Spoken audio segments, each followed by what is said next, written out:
Hey there, I'm Veronica Belmont, Associate Editor at CNET.com. As you may have noticed, it's nearly summer once again, and with it comes two important gift-buying events, Father's Day and graduations. One great way to pamper your dad and reward your student is with a brand new video game system. Let's go over some of the options and see what fits best for them. We'll start with the console systems. These are the ones that hook up to your TV, and the three big names out right now are the Nintendo Wii, the Microsoft Xbox 360, and the Sony PlayStation 3. Even if your dad or grad isn't a huge video game aficionado, the Nintendo Wii is known for getting anyone off their duff and into the action. Let's take a look.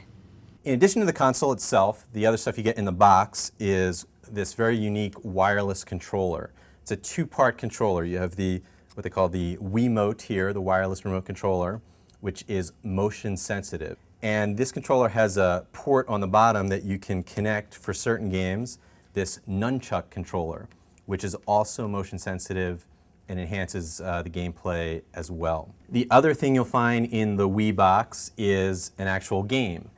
This is something we haven't seen in a while. It used to be traditional for consoles to come with a game, and Nintendo's bringing that back with Wii Sports. And what they do is serve as a really great introduction into how to use the motion sensitive controller. You get to choose from one of 5 sports in the game. We're going to go with tennis. Now, as you'll see, the character on the screen is going to be following my movements pretty much exactly. As I swing my controller, Walter there swings his racket and hits it out, unfortunately. It's really cool because it gives you a visceral feeling of playing the game. You're much more connected with the experience than if you were just kind of mashing buttons as we're used to on older controllers. One other really cool thing about the Wii is that it has this Me channel, which lets you customize avatars of yourself that you can actually put in the games like Wii Sports. It also has a photo viewer. When you pop an SD card in the front panel there, you can look at and manipulate your photos. And in addition to that is also the shopping channel. This is a key one because it is providing you access to the Wii's virtual console function. That means you can buy classic video games from Nintendo's past. In addition to the downloadable games available on the Wii's Virtual Console, it also is backwards compatible with all the games for the Nintendo GameCube. The games are often more family-oriented, and the price is the lowest of the 3 consoles at $250. It comes bundled with Wii Sports, but I also recommend The Legend of Zelda Twilight Princess and Trauma Center Second Opinion. The PlayStation 3 is a beautiful and powerful console. Games look fantastic, and it also doubles as a Blu-ray disc player. If Dad is a huge movie buff, this could be the answer to his high-def needs. The games themselves also come on Blu-ray discs, which have a much higher capacity than DVD, which means you'll start to see much larger games in the future. The system comes with a single controller. It looks a lot like the PS2 controller, but it's actually a wireless controller. The system has Bluetooth, and you can wirelessly link up to 7 controllers to the system. The first thing you see when you boot up the system, much like a computer, is a login screen. If you own a PSP, you'll immediately notice that the interface, the cross-media interface as Sony calls it, is very similar to the PSP's. Along the top of the bar, you'll find the icons that represent the various features that the PS3 has to offer. Like the Xbox 360, Sony's really trying to make the PS3 a digital media hub. It has a lot of media functionality. With the photo feature, you can either take your memory card right out of your camera and play a slideshow from that card, or a thumb drive, or you can copy the images to the hard drive and play your slideshow from there. Similar to photos, you can import your music from a memory card or thumb drive. Under the video icon is where you'll find your Blu-ray movies, as well as any videos you might import from your camcorder or download on your own. We've talked about all the things that the PlayStation 3 can do, but at the end of the day, what people are really interested in buying the system for is the gameplay. It's always hard to review a new system right out of the gate because it really takes developers a year or even 2 years to make games that are truly impressive for the system.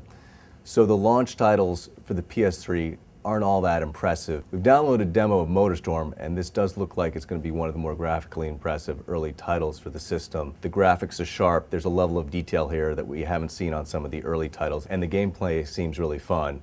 It does also make use of the 6-axis controller. You can steer your car or motorcycle by simply turning the controller rather than pressing any of the buttons. All this luxury comes at a price around $600 for the 60GB model, but this does include Wi-Fi. This is really for the true enthusiast. Some great game titles include Resistance, Fall of Man, and The Elder Scrolls IV: Oblivion. Finally, the Xbox 360. This console has been out for a little while longer, so they have a long list of titles to choose from. Personally, I love Gears of War, because who doesn't love killing aliens, and the more mild Viva Pinata. The first thing you'll notice when you switch on the Xbox 360 is its very slick on-screen user interface, the dashboard. It's divided into 4 sections. Xbox Live, which gives you information on all your online friends and activities. The Games section, which gives you access to saved games and the Xbox Live Arcade. The Media section, which lets you interface with all your digital photos, digital music, and videos, either from connected devices or other PCs on your network. And finally, the Systems tab, which lets you access the various configuration options of the 360, such as the high-def resolutions, sound options, and file and network configurations. Now, the highlight of the Xbox 360 obviously is the games. And what the 360 offers that previous consoles have not is that all the games are going to be designed for high definition natively. As far as old games, the 360 can play some, but not all, of the games for the original Xbox. And it's also important to note that it can only play the older games if it does have the hard drive attachment. The core system without the hard drive cannot play older Xbox games. It prices in around $400, and you can even buy an external $200 HD DVD drive for watching those high-def movies. In the near future, there's going to be an upgrade that includes a 120GB hard drive. The current model has a 20GB drive for downloading movies and TV shows, and even an HDMI port. Okay, so those are the consoles, but what if your dad or grad wants to be more mobile? That's where handheld gaming devices come in, and there are 2 that we're going to look at: the Nintendo DS Lite and the Sony PSP. The DS Lite, like the Nintendo Wii, really caters to people of all ages. There are games like Brain Age that adults will enjoy, and no one can say no to Mario. Here's the scoop. It has 2 screens, the bottom one of which is a touch screen, and that makes for some really unique and original gameplay. The DS Lite is actually the second iteration of this platform. The original one was just the Nintendo DS. And the DS Lite, it has at least 2 big improvements. It's a lot smaller, has a much sleeker design, and it also has much brighter screens. Both the top and bottom screens are a lot brighter than they were here on the original DS. Aside from those key couple of improvements over the original DS, the DS Lite offers much of the same great design and gameplay that the original version was known for. The controls are really simple, straightforward, and easy to use. It does have built-in Wi-Fi, so it supports wireless multiplayer for quite a few of its games. It also can play all the games for the original Nintendo Game Boy. Overall, it delivers the same great DS gameplay in a much smaller and slicker package. I love being able to use the touchscreen, and at around $130, the price is right. However, if they'd rather have a device that also shows videos, plays podcasts, and even lets you browse the internet, as well as playing those games, the Sony PSP might be more their style. Sony set out to replicate the PS2 experience on a portable gaming device, and it's largely been successful at doing that. The games look quite good. They play a lot like their PS2 counterparts. We have MVP Baseball in here. There's certain things you can't get in the game, but the graphics are just a shade under what you would see on the PS2. The PS2 experience is replicated right down to the buttons.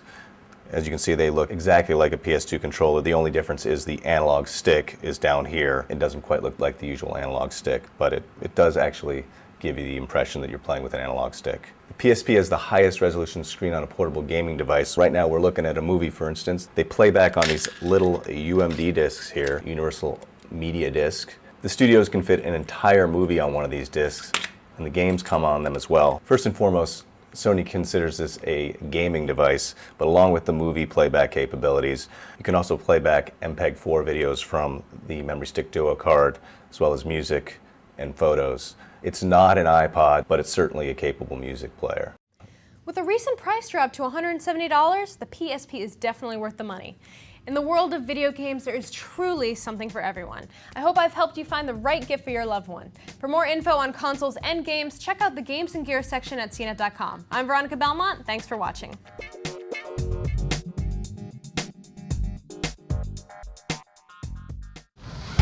For more video like this, go to CNET.com and click on CNET TV.